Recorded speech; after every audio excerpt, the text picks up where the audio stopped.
Is our land. So beginning with that premise, whether you're more or not more, I'm going to start with what law really is. Most of us think that we go into a courtroom and understand the difference between a court and a courtroom, that the people who purport to use law really use words of art to make you believe, in fact, that law is on the table when you walk into a courthouse or a courtroom, when in fact that's not true. And I would like to share with you tonight, regardless of your religious persuasion, what law really is. Law, all law, is A-L-L space L-A-W. All law. All law. So for anyone who's of a Christian persuasion, don't be misled, and when you hear the term all law is God, all right? That is also what we would say in lawful terms, a misnomer. All law is not God. God has no capacity and no standing to all law, because God means governmental ordinance departments. There is no comparison. Now, who can use law? Law can only be used by people who are in their sovereign capacity.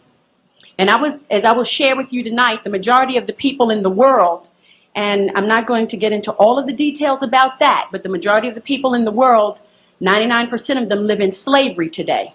So in 1863, via the Emancipation Proclamation, and I challenge you to go look in a law dictionary and look up the definition of emancipation and proclamation, and you will see that a proclamation is not a law. A proclamation is a public announcement by elected officials. It is not a law. So the Emancipation Proclamation of 1863 did not set any slaves free. What it did was standardized slavery, the United States being the model for the standardization of slavery, that all of the other nations around the world, as they reduced their people from their sovereign capacity and forced them to join nation states, then they were able to issue statute, codes, ordinances, resolutions on them. And a statute, as in a state statute of the Commonwealth of Pennsylvania, is not a law. It is corporate policy of the corporation that calls itself the Commonwealth of Pennsylvania Incorporated. All right? Now, a code is not a law.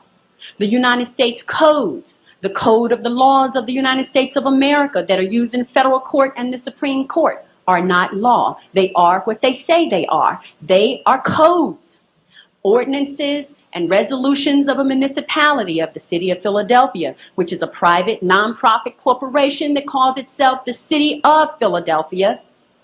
An ordinance and a resolution, as in parking ordinances, they are not law. They are what they say they are. They are ordinances and they are resolutions. All right? And the reason they are not law is because the only people who can issue law are people who are acting in their sovereign capacity. And the people who sit in these seats as elected officials are not, in fact, in their sovereign capacity. They are in a corporate ward status, meaning that they are wards of the state. They are members of the corporation, which is a nonprofit that calls itself the Commonwealth of Pennsylvania. And as long as they have a birth certificate on record with the Commonwealth of Pennsylvania, with that birth certificate being a contract, a birth certificate is a contract. And as long as you have a contract with the Commonwealth of Pennsylvania Incorporated, you belong to them, and that's what slavery really is. Right? So who can use law? If you are a member of a corporate ward state, if you are a member of a corporate ward nation that calls itself the United States of America, you are a citizen. Look in the law dictionary and look up the definition of citizen. A citizen is not a sovereign. A resident is not a sovereign. Therefore, if you use an address, which is a fictitious number associated with a designation issued by a corporate ward, right? Then you become under the jurisdiction of those people who are also corporate wards, but who are also slaveholders. All right? So if you are operating in that capacity, law does not apply to you. If you are a resident of the city of Philadelphia, which is a private nonprofit corporation, and you say you are a resident of the city of Philadelphia, then the ordinances and the resolutions of that private nonprofit corporation apply to you. If you are a citizen of the Commonwealth of Pennsylvania Incorporated, which is a private nonprofit corporation, then the statutes of that nonprofit corporation apply to you. If you are a citizen of the United States of America, which is a private nonprofit corporation, then the code of the laws, right, apply to you. But if you are a sovereign of the Moorish Empire, those ordinances, those resolutions, those codes, those statutes do not apply to you because you are not a member of the corporate ward state. It's as simple as that. And they understand the difference. This is why on their documents, they use words of art. They use the word label. They use the word person. They use the word address. All of these things that place you in their jurisdiction, and you unknowingly fill out forms every day. And every time you fill out a form, you enter into a contract. I don't care what kind of form it is. It's a contract. A driver's license application is a contract. A Social Security application is a contract. When you call up the telephone company and you make a verbal contract over the telephone, this is why they can bill you. When you sign a deed, it is a contract. When you fill out a voter registration form, it is a contract. Does everybody understand that? Don't ever think anything that you put your signature on becomes a contract. All right? Now, the fact that you are not in your sovereign status means that you make a contract as a minor. They don't care. They know you are a minor. Because, and to be other than a minor, you have to be in your proper person at law. And how we write that is this. Can I have a pen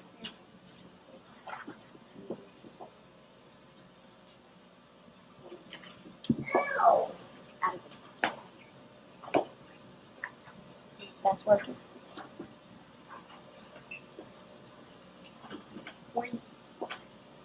Can you bear with me for a minute and let me put this on because I can't.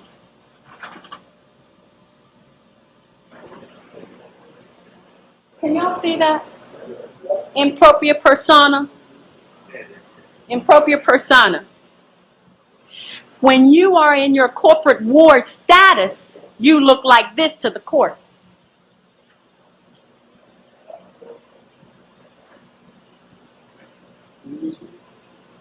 Pro se. Pro se meaning they get you in the court and they bring someone in called a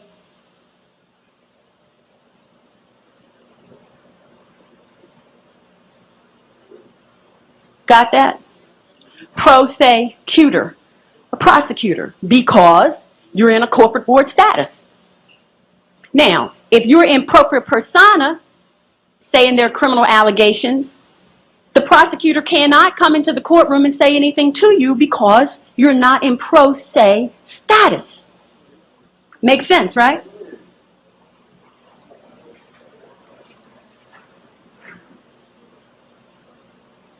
The issues of law are threefold. The issues of law are status, jurisdiction, and adjudication. The first thing that happens when you walk into a courtroom in your corporate ward status is that they already make the assumption that you are a ward of the state and that you don't know any better. So they immediately start adjudicating you. As the first thing that happens when we walk into a courtroom is that we place our status on the record. On the record. We come in with our flag. We come in with our treaty. We come in with the Constitution we signed with them, and understanding that the Constitution is a contract. It's a contract between who? It's a contract between the United States Republic and the United States of America. But there are certain clauses in that contract that apply to Moors, which takes us back to the Treaty of 1787. But that contract between the United States and the United States of America does not apply to us other than that part that discusses the treaty.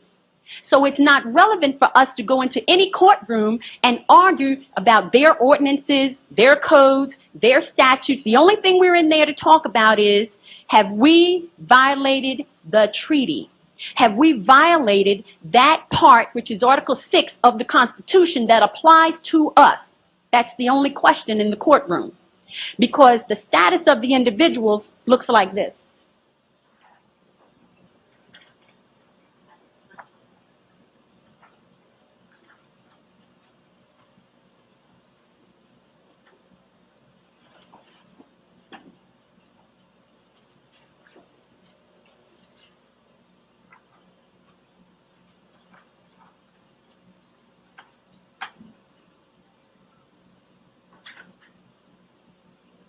You and the judge.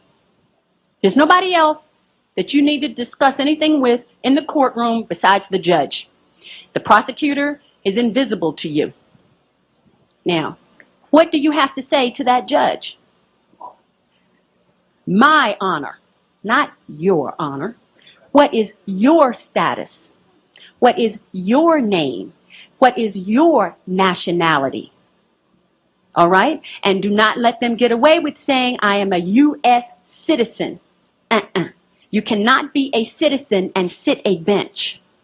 You cannot be a member of the Bar Association, which is a private, nonprofit corporation that issues registration numbers to its members who do not have a license to practice law in any state. Because in order to have a license to practice law, you must have your proper person. And in order to be in propria persona in this country, whether that be North America, Central America, or South America, you must be a Moor. If they want to be sovereign, they've got to go home. They cannot be sovereign here. All right?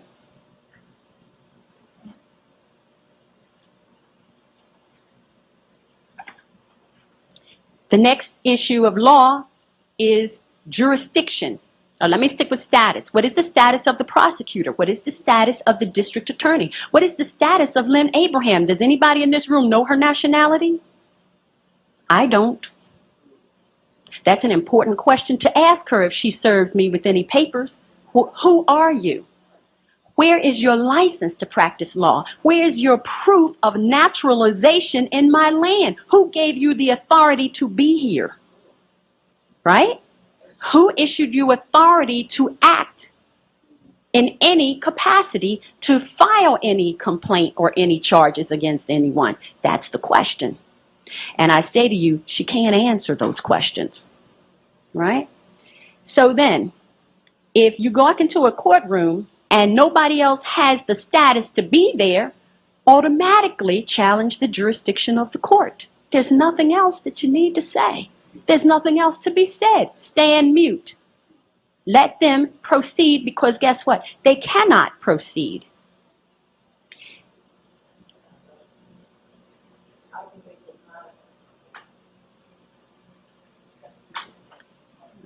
You have a question.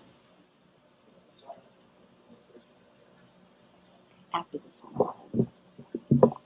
How do we make them honor that information that you just passed on to us? In the courtroom, as I have learned, because I've spent a lot of time there, right? There is a language of silence. After you've said what you need to say, don't say any more. They will do the rest when you stand on your square. That's all you need to do. There's no need to stand there and argue with the judge, and trust me, I've done that. All right? And once you say what you need to say, they know everything else to do. But understand, they do not want you exposing the truth to their corporate wards, because every slave that you take out of their corporation, they lose money. This is making business. So don't go into the courtroom trying to expose the fraud. That's not your job. That's not why you're there. There's another venue for that. In that courtroom, because understand it's not court, because it's not law. And I'm going to get into that in a few minutes. So don't try to challenge them on the law. They already know that. They already know they don't have the proper status. They already know they're operating in your land fraudulently. All right? Just say what you have to say and back off. They will give you the window. And it's up to you. If you are educated enough about the law, you'll see the window, you'll recognize it, and then you'll be able to walk through it and walk out the door. But if you're not conscious, when they open the window for you, I'll give you an example, as I gave in class just a few nights ago. Went into the courtroom, and the judge has papers there in front of me, and he's just arguing with me. Young lady, you'd better come back here. I'm going to send all these officers I have at my disposal with guns to hunt you down and bring you. And he's just running his mouth. And the prosecutor slides me the paper to sign, and it was blank. Do you understand? Do you understand? Yes, ma'am. So I signed the paper because I know how to sign contracts and not be obligated to them. Right? So I did that, signed the blank piece of paper. They took a copy, I took a copy, and I left. And I never heard from them again. But if I had stood there, as I shared with class, and I have done this paper is blank, and I'm not signing it, and right? So all I had to do was come into the courtroom and say what I had to say. Now, I know how to present myself in the courtroom, Islam, right? And see the window and walk out. Thank you. Mm-hmm. All right. Now, the next issue at law is jurisdiction. We already know they don't have the status. Now, do they have the jurisdiction? The answer is no. Because in order to have jurisdiction, you must first prove status. Everybody in the courtroom must have status on the record. Why is that so important? Because unless their status is on the record, what country do you represent? Says what law you're here to get justice on, right? Now, if you have not clarified the status for the record, you can't bring your law into the court.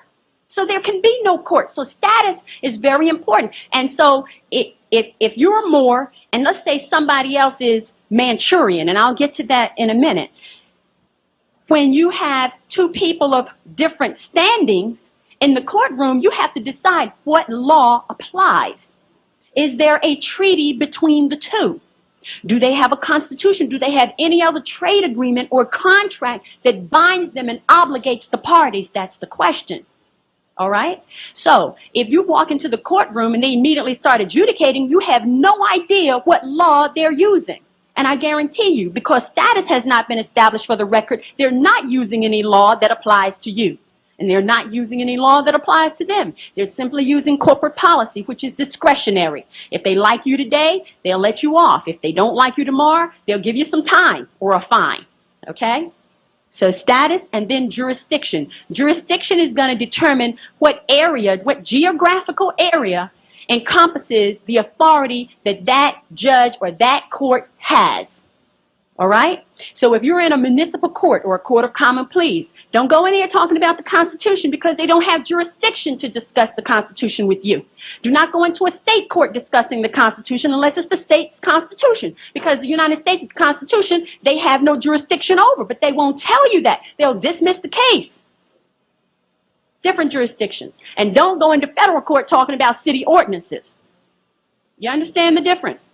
Okay. Jurisdiction. Then adjudication. Once you get to the part about adjudication, you have to ask the question, do you understand the law that applies to you, that applies to this matter? Because there's two types of jurisdiction, jurisdiction over the matter and jurisdiction over the person. All right? Does the court have both? They must have both in order to proceed. They don't tell you these things, but this is very important. So if the court has gotten to the point of adjudication, all right, which for me, I don't have that problem. But once the court gets to the point of adjudication, then they're ready to start prosecuting. They're ready to find you guilty of something, some kind of way. And the reason for that is because it's a business. And once you enter there and they seize jurisdiction over you, they adjudicate for the sole purpose of getting some money.